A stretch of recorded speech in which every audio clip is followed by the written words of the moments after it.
자, 원 간섭기 관제 격화 볼게요. 이성, 중서문화성과 상서성은 첨입으로 바뀌어요. 고려의 이성은 중앙관제의 중심이죠. 이성 6부에서 앞에 나오는 이성이 핵심이에요. 그래서 서열상, 서열로 따지면 처음이에요. 중서문화성과 상서성이. 그래서 처음, 축약하면 첨 이렇게 할 수 있죠. 빨리 발음하면 처음이 첨. 그래서 이성은 서열상 처음이라서 첨입으로 바뀌더라. 이렇게 외우시고, 자, 고려의 성, 중서문화성 같은 성은 원간섭기의 부, 첨이 부로 이렇게 한 단계 낮아지는 거예요. 성의 한 단계 아래가 부거든요. 그래서 성은 부로 바뀌고, 고려의 부가 여섯 개의 부가 있죠. 2호 예병 현공. 이 부는 사로 바뀝니다. 그래서 부보다 한 단계 아래가 사인데, 이런 식으로 한 단계씩 격이 떨어진다. 원 간섭기에. 그리고 문화시중은 중서문화성의 짱이죠. 이거는 첨의 중찬으로 바뀌어요.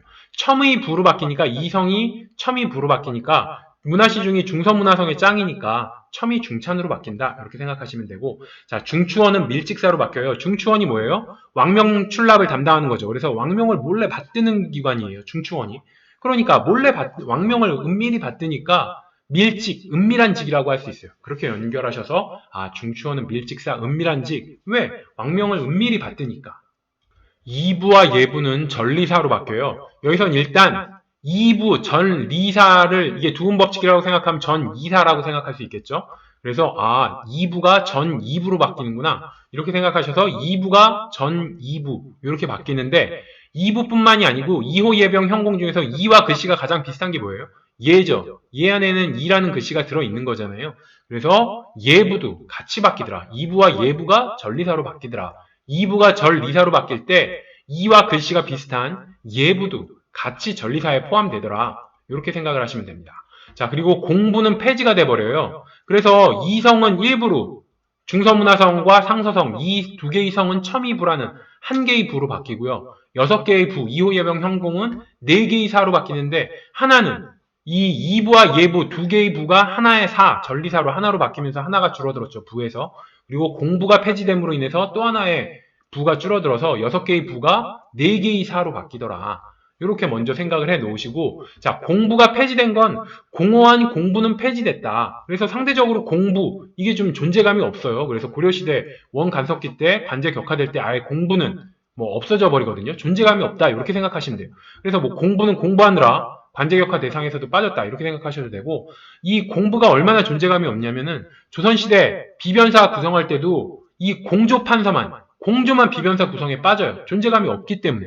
공부가 존재감이 없어서 관제 격화될 때 아예 없어졌듯이 조선시대 공조는 비변사 구성할 때도 빠져요.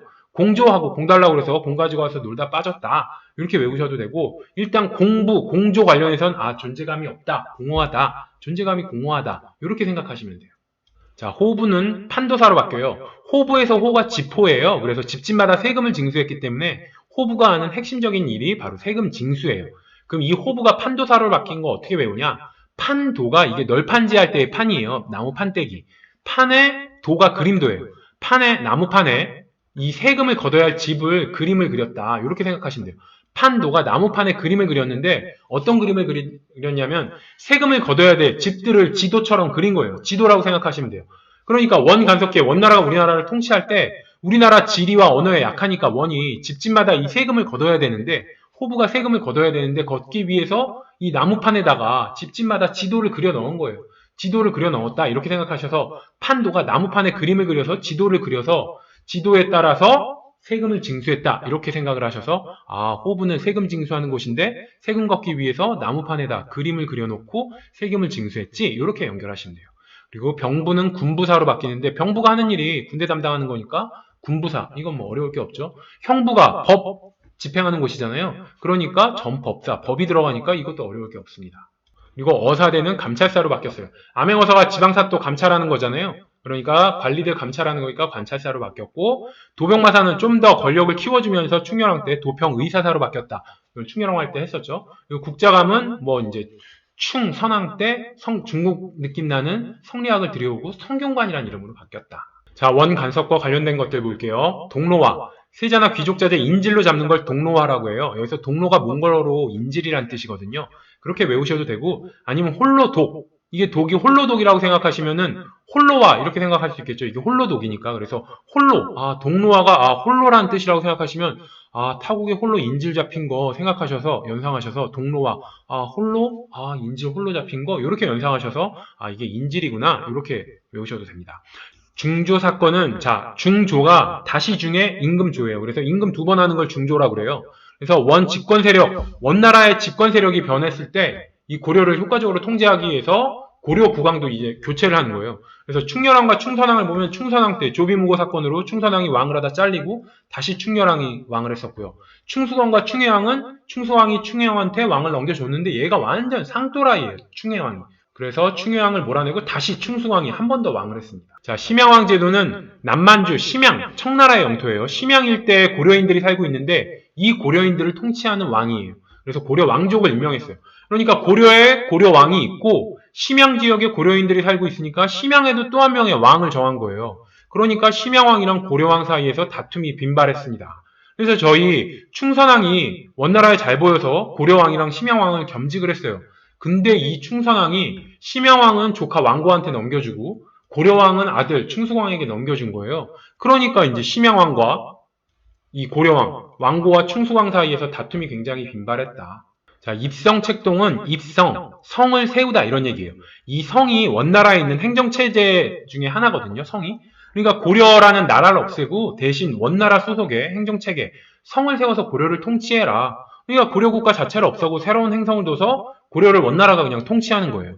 이게 어떨 때, 이제 간혹 그 친원파들이 이런 주장을 했는데, 그 충수왕이 조카 왕고한테 엄청 시달리니까 충수왕이, 나 더 이상 고려왕 안 해. 그냥 새롭게 성을 세워서 원나라가 그냥 통치해라. 난 고려왕 못하겠다. 이런 일이 있었습니다. 원내정간섭 기구로 정동행성 볼게요. 정이 칠정해서 정복하다 할 때 정이고, 동은 동쪽이에요. 동쪽을 치는 행성이다. 그래서 동쪽이 일본이죠. 그래서 일본을 정벌하기 위해서 만든 게 정동행성이에요. 그리고 정동행성 아래에 이문소라는 이 정동행성의 부속 기구가 있었는데, 여기가 이제 사법권 행사로 작패가 굉장히 심했어요. 그러니까 너무 문제가 되니까 공민왕 때 폐지해버렸죠. 그래서 우리는 정동행성 이문소 이걸 붙여서 암기해야 돼요. 정동행성에 이문소라는 부속기구가 있구나. 이걸 외우기 위해서 이렇게 생각을 할게요. 정동행성을 만든 이익을 이문이라고 그러잖아요. 이문이 남다 이런 얘기할 때. 그래서 정동행성을 만든 이문이 소 작다. 정동행성을 만든 이문이 소 작다. 왜? 정동행성을 만들어서 일본 정벌 했는데 실패했잖아요. 일본 정벌 실패했으니까 정동행성을 만든 이문이 작다. 정동행성 이문소 이렇게 붙여서 외우세요. 몽골은 고려군사를 동원해서 일본 정벌 나섰으나 태풍 때문에 실패했죠. 가미가제. 그래서 고려 해군도 엄청 막심한 피해를 입었어요. 이것 때문에 고려 말의 왜구가 극성을 부리는데 이제 고려 해군에 힘이 없으니까 이 정동행성 치느라 그때 수군이 워낙 피해를 입어서 고려 말 왜구가 극성을 부리게 되는 하나의 원인이 됩니다. 그리고 고려왕이 이 정동행성의 짱을 좌승상이라고 하는데 이 고려왕이 좌승상을 겸임을 하게 됩니다. 비교해서 승정원의 짱은 도승지예요. 그리고 정동행성의 짱은 좌승상이다. 이름 약간 승이 들어가서 비슷하니까 구별을 하세요. 고려왕이 항상 좌승상을 겸임했기 때문에 국왕승상이라고 불리기도 했어요. 정동행성의 짱이 좌승상이라는 걸 외우기 위해서 이렇게 볼게요. 여기가 몽고고 여기가 고려고 여기가 일본이에요. 그럼 원나라 기준에서 보면 아래로 내려봐야 되니까 머리가 이렇게 아래쪽으로 내려가 있겠죠. 그러면 사람이 이렇게 아래쪽으로 이제 내려다보고 있는 거에서 보면은 이쪽이 왼쪽이죠. 이쪽이. 그래서 좌승상이라고 하는 거예요. 왼쪽이라서 좌승상. 근데 고려 기준으로 아까 전에 제가 정동행성 할 때 동쪽이라고 그랬잖아요. 이건 우리나라는 일본 볼 때 굳이 머리를 아래쪽으로 원나라처럼 할 필요가 없어요. 그냥 위쪽으로 하고 보면은 오른쪽이 동쪽이니까 정동행성이 되는 거고, 원나라 기준에서 보면 아래쪽을 봐야 되기 때문에 머리를 아래쪽으로 하면 왼쪽이 일본과 고려더라. 그래서 좌승상이더라. 북방 원의 위치에서 일본을 내려다볼 땐 원나라 왼쪽에 고려가 있고 더 왼쪽에 일본이 있었죠. 아까 전에 그림 보시면. 그래서 가장 왼쪽에 있는 일본을 치기 위해서 그나마 덜 왼쪽인 고려의 왕을 좌승상, 왼쪽에 있으니까 고려나 일본이나 다 왼쪽에 있으니까 좌승상으로 임명했다. 그래서 좌가 들어가면 정동행성의 짱이에요. 좌승상. 이렇게 외우시면 돼요. 그래서 몽고 기준으로 머리를 아래쪽으로 하고 봤을 때 왼쪽에 고려, 더 왼쪽에 일본이 있으니까 가장 왼쪽 일본을 치기 위해서 그나마 덜 왼쪽인 고려, 이 고려의 왕을 좌승상으로 임명했다. 그래서 좌승상 혹은 국왕, 고려 왕을 좌승상으로 임명했기 때문에 국왕승상이라고도 한다. 이렇게 외우시면 됩니다. 자, 만호부는 원의 영향을 받아서 설치된 군사 조직이에요. 그래서 만호가 숫자 만이에요. 만호, 만개의 호란 얘기고, 천호, 그리고 백호, 이런 식으로. 그래서, 자, 십진법에 의한 군대 편제고, 원나라는 숫자에 강해요. 어떻게 할 수 있냐? 원나라 이름에 숫자가 있는 거예요. 원. 영어로 원, 1이잖아요. 그러니까, 원나라는 나라 이름에 숫자가 있기 때문에 숫자에 강하다. 그래서 만호부, 천호부, 백호부 이런 식으로 군대 편제도 숫자로 이렇게 이름을 지었다. 만호부는 그래서 원나라, 숫자에 강한 원나라 이렇게 연상하시면 돼요.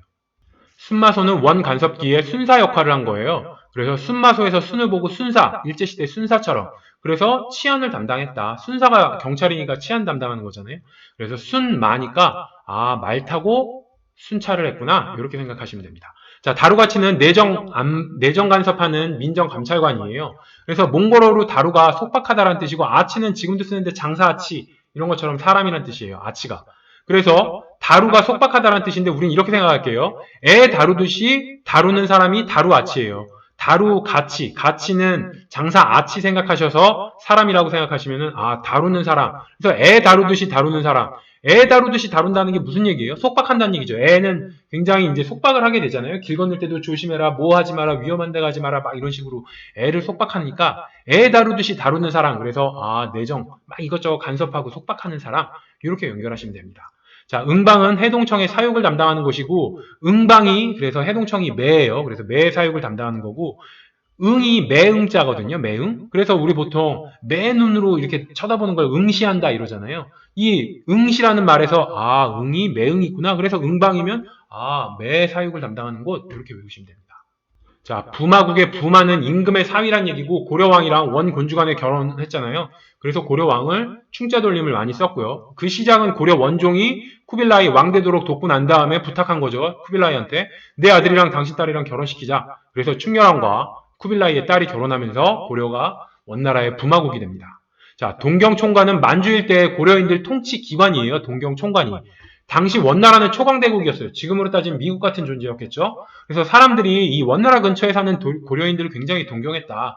우리나라도 못 살 때는 미국 사는 거 엄청 동경했거든요.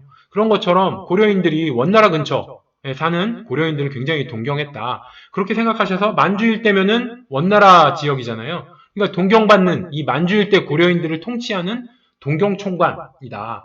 이렇게 연상하셔서 동경총관은 동경이 고려인들이 동경하는 뭘 동경한다고 그랬어요? 원나라 근처 만주에 사는 사람들 동경한다고 그랬죠. 그래서 동경총관은 고려인들이 동경하는 만주 근처에 사는 사람들을 총관 통치하는 기관 이렇게 생각하시면 됩니다. 자, 반전도감은 충수강이 원나라에 들어갈 때 비용을 마련하기 위해 설치한 임시관서예요. 그래서 반전을 반이 쟁반반이고 전이 전하다 이렇게 생각하시면 쟁반에 담아서 전한다. 그러니까 백성들이 이 충수강의 어떤 비용을 마련하기 위해서 쟁반에 포를 담아서 돈이나 포나 뭐 이런 거를 담아서 비용으로 쓰라고 전해줬다. 쟁반에 담아서 전해줬다. 그러니까 돈 같은 걸 쟁반에 담아서 전해줬다. 충수광에게 원나라 가서 쓰라고. 쟁반에 담아서 전해줬다. 반전이 쟁반에 담아서 전해줬다. 그래서 충수광이 비용 마련하기 위해서 설치한 임시관서. 그래서 충수광 때라는 걸 외우기 위해서는 제가 어떻게 했죠? 충수광에 암기할 때 특징은 조카에게 괴롭힘 당한 왕이다. 이거 가지고 충수광의 업적 다 암기로 풀어냈어요. 그래서 근데 제가 그때 그런 얘기했죠. 보통은 숙부가 조카 왕자리 뺏는 게 보통인데 충수광은 조카한테 괴롭힘을 당했다. 오히려 굉장히 반전이다. 숙부가 조카한테 괴롭힘 당한 건. 그래서 반전도감의 반전은 충수광 때. 왜? 충수광은 조카한테 괴롭힘을 당했으니까. 이렇게 연결해서 반전도감은 충수광 이렇게 외우시라고 말씀드렸습니다.